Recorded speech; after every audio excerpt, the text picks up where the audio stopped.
Mula na naman kay PMC o Pinoy Mystery Channel, ang West Philippine Sea daw ang tunay na kalaban ayon sa Biblia.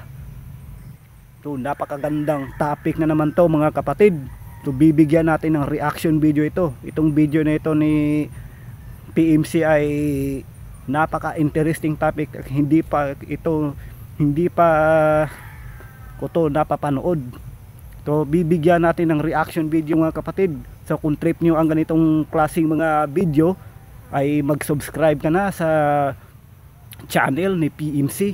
So yung link ng video na ito ay ilalagay ko dito sa aking description. So pakiclick na lang to mga kapatid, at mag-subscribe ka at i-click mo na rin ang notification bell whenever na meron bagong mga content na i-upload si PMC sa kanyang YouTube channel. At huwag mo na rin kalimutan mag-subscribe sa channel ko mga kapatid. So huwag mo na rin kalimutan mag-subscribe at i-click mo na rin ang notification bell whenever na meron tayong bagong reaction video na i-upload dito sa ating YouTube channel. So wala na tayong hinihintay mga kapatid, umpisahan na natin.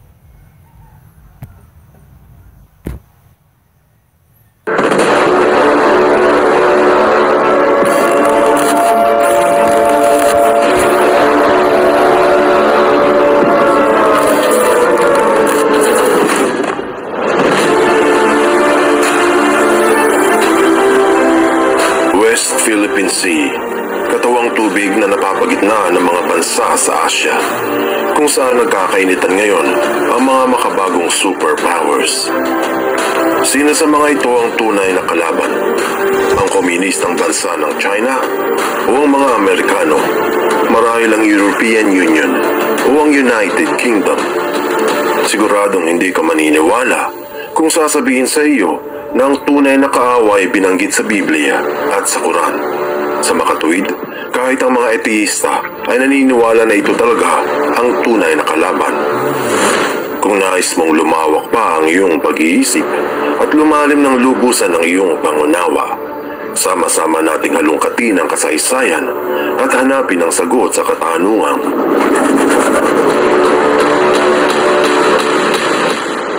totoo ba?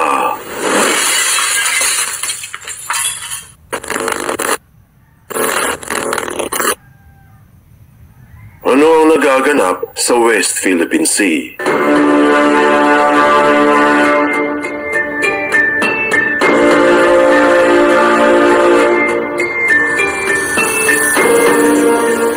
Sa kasalukuyan, patuloy ang pagdagsa ng mga barko ng komunista sa West Philippine Sea. Ayon sa ulat ng Al Jazeera, noong buwan ng Marso, ang pangunguna ng China sa South China Sea ay nagpatuloy. Ilang daang barko na pinaniniwalaang maritime militia ang sumulpot malapit sa nasasakupan ng Pilipinas. Dahil dito, hindi pumayag ang Pangulong Duterte ayon sa Economic Times na ipatigil ang pagpapatrolya sa South China Sea. Sinabi din ng Presidente na ang soberenya ng Pilipinas ay hindi maaaring ipagbili sa iba. Ayon sa ulat ng ABC News, bago matapos ang buwan ng Abril, patuloy na nagpapadala ng mga Coast Guards ang Pilipinas upang pagmatyagan ang galaw ng mga komunista sa loob ng Exclusive Economic Zone. Bukod doon, inangkin din ng mga komunista ang Taiwan. Ayon sa The Diplomat, ang paggamit ng Beijing sa kanilang militar upang pilitin ang Taiwan na bumalik sa China ay nagtutulot ng peligro sa seguridad na kinauugnayan ng Estados Unidos. Sinagot ng Amerika ang peligro sa lugar. Ang sabi ng USNI News noong Abril, ang US Carrier Strike Group kasama ang USS Makin Island, isang amphibious assault ship, at ang nuclear-powered na aircraft carrier na USS Theodore Roosevelt ay nagsitungo sa South China Sea. At sa katapusan ng Abril, ipinahayag ng UK Defense Journal na padadala ng Britain ang kanilang supercarrier HMS Queen Elizabeth patungo sa Pacific. Ang mga bansa din sa Europa ay nagpadala ng kanilang mga barkong pandigma. Ayon sa news.com, kasama ng UK ang mga bansang France at Germany na nagpadala ng mga warships sa South China Sea bilang oposisyon sa Beijing.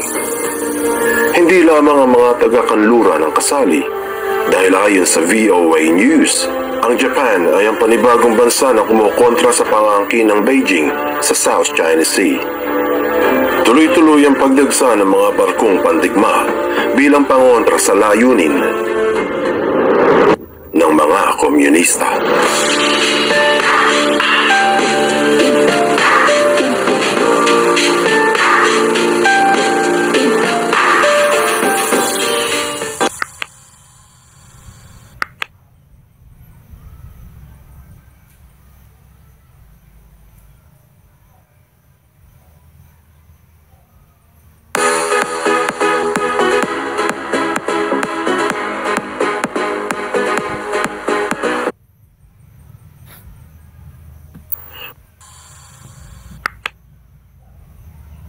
Ano ang paniniwala ng marami?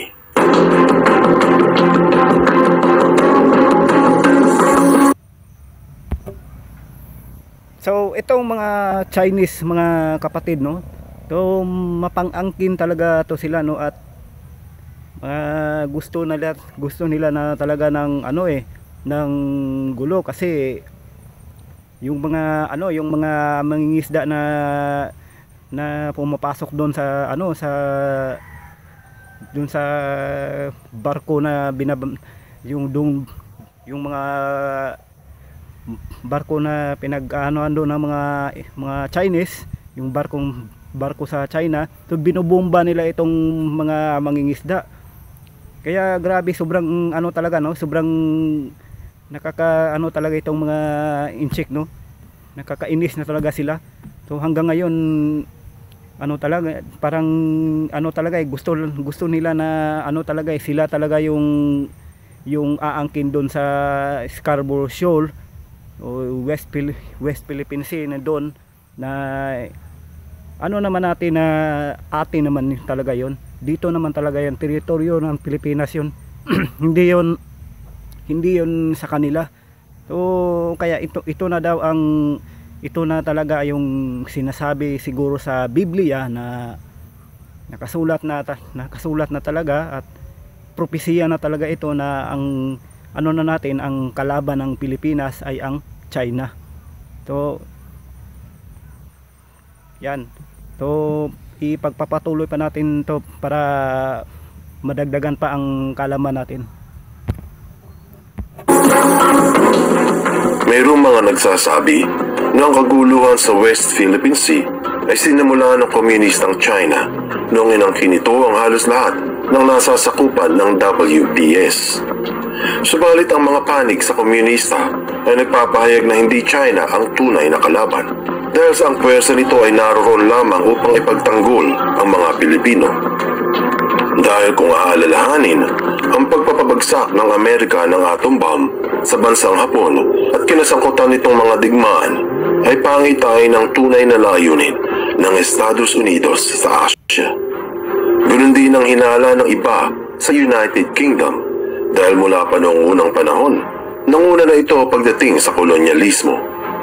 Mayroon namang naniniwala na ang tunay na kalaban ay ang European Union, sapagkat ang alyansa ay pinaniniwala ang kalaban ng Diyos. Hati-hati ang opinyon ng mga Pilipino kung sino ang tunay na kalaban sa South China Sea, mga komunista o mga taga-kanluran. Ganun pa man, ang bawat bansa ay may naiambag na kabutihan at may nagawang kasamaan.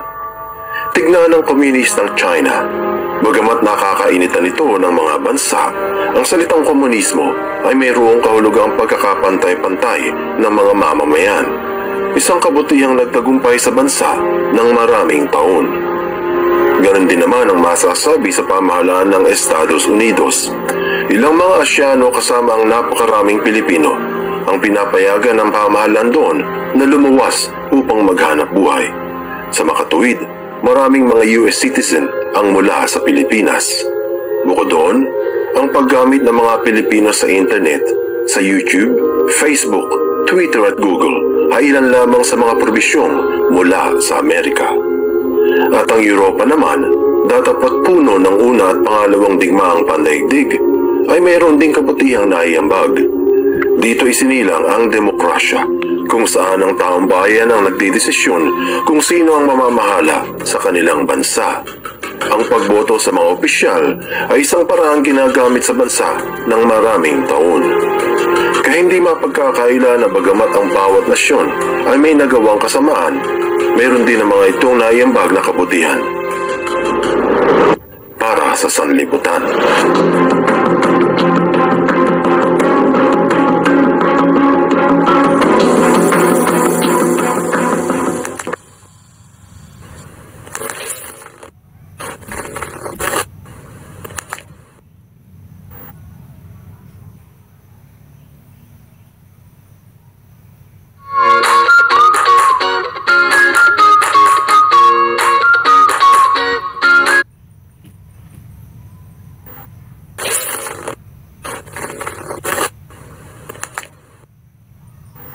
Sino sa mga ito ang tunay na kaaway?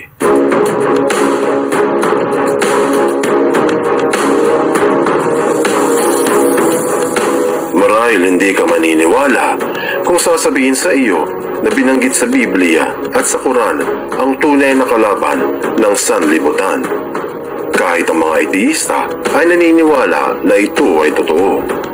Ipakita natin ang sinabi sa Quran, ika-17 ng Surah Al-Isra, versikulo 53. Ayon dito, binigyang babala ang mga tagasunod ng Islam sa mga di pagkakaunawaan na dulot ng masamang impluensya, at ang tunay na kalaban ng sanlibutan ay walang iba kung hindi si Satanas. At kung hindi ka naniniwala, ito ang sabi sa Biblia. Sa unang libro ni Pedro, Kabanata 5, ika-8 versikulo, ang sabi, magpakatino kayo, magbantay kayo. Ang Diablo na inyong kaaway ay tulad ng liyong gumagala at umuungol na humahanap ng kanyang malalapa. Ayon sa Biblia at sa Quran, ang tunay na kaaway at kalaban ng buong sanlibutan ay ang masamang impluensya na dulot ni Satanas. Kahit ang isa sa pinakamalaking samahan ng ateista sa Estados Unidos, ang American Atheists, bagamat hindi sila naniniwala kay Satanas, ay galit sa kasamaan na dulot ng mga relihiyon. Kung makakaiwas sa impluensya ng kasamaan ng mga bansa, katulad ng China, Amerika, Japan. So alam naman natin mga kapatid na itong mga Chinese, hindi sila naniniwala sa ating Panginoong Hesus.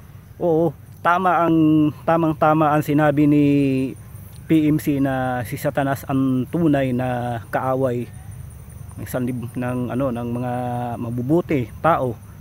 So itong si Satanas, so ginagamit lang niya ito ang mga ang mga tao Kung magpapagamit sila sa tao, yung tao nagpapagamit kay Satanas, marami nang mapupunta na kaluluwa kay Satanas. So ang gusto ng Diablo na hindi sambahin ng ating Panginoong Hesus, ang gusto ng Diablo ay magkaaway-away ang mga country o yung mga iba't ibang lugar.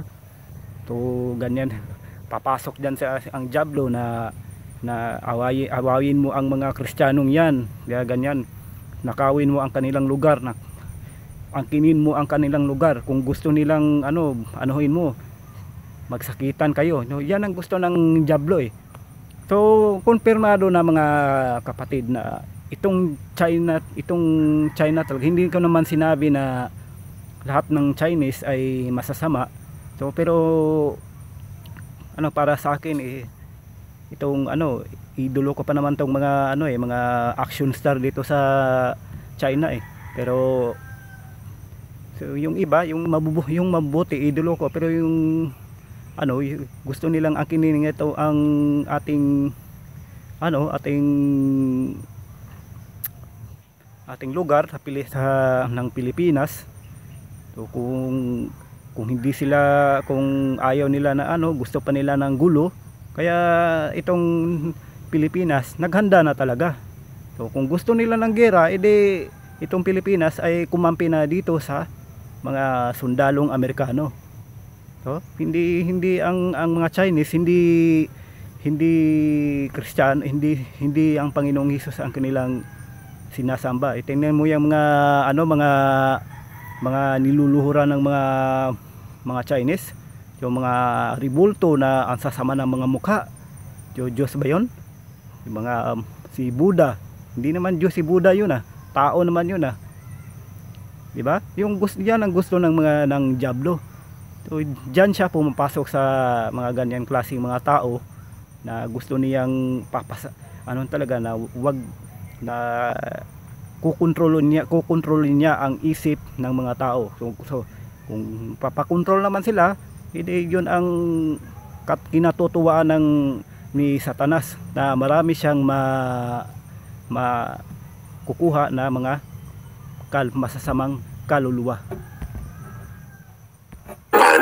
UK at ang nasa Europa, maaaring hindi magtuloy ang giyera sa West Philippine Sea.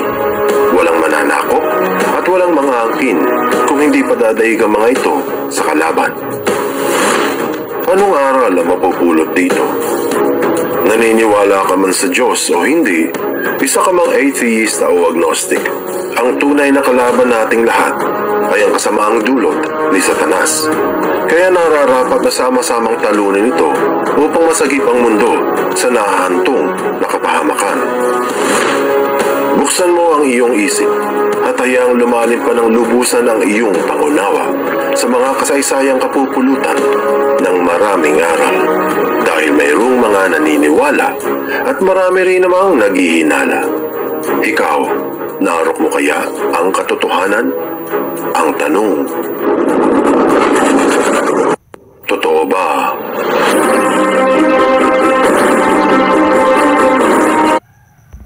Okay, so napakaganda ng topic nito ni PMC, mga kapatid, no? So, marami ka talagang matututunan na mga aral dito. Marami kang aral na makukuha kapag pinanood mo ang mga content na ito. So hanggang ngayon naman mga kapatid ay yung itong mga Chinese, so pinagsisirangan nila yung mga corals doon sa sa Scarborough Shoal din yung sa Scarborough Shoal na yun, lubhang nakakalungkot yun para sa ating mga sa mga Pilipino, kasi doon nangingisda ang ating mga kababayang Pilipino. Yung mga doon na sisira na, sobrang ganda ng mga corals doon, tapos pinagwawasak lang nila. So grabe talaga itong mga Chinese, mga kapatid. Sana sa huli patatawarin sila ng Diyos. Okay, so mga kapatid, yan na naman ang ating reaction video ngayong araw na ito, at salamat sa inyong panonood, at sa susunod magbabalik tayo sa ating reaction video, at asahan nyo na magre-reaction video tayo ng napakagandang content at punong-puno ng aral na matutunan nyo. At ako po si Dexter Braganza. So salamat po sa inyong suporta sa akin at pag-subscribe, at magkikita tayo sa muli, at magandang araw po sa inyo. Pagpalain kayo ng may kapal, and peace out.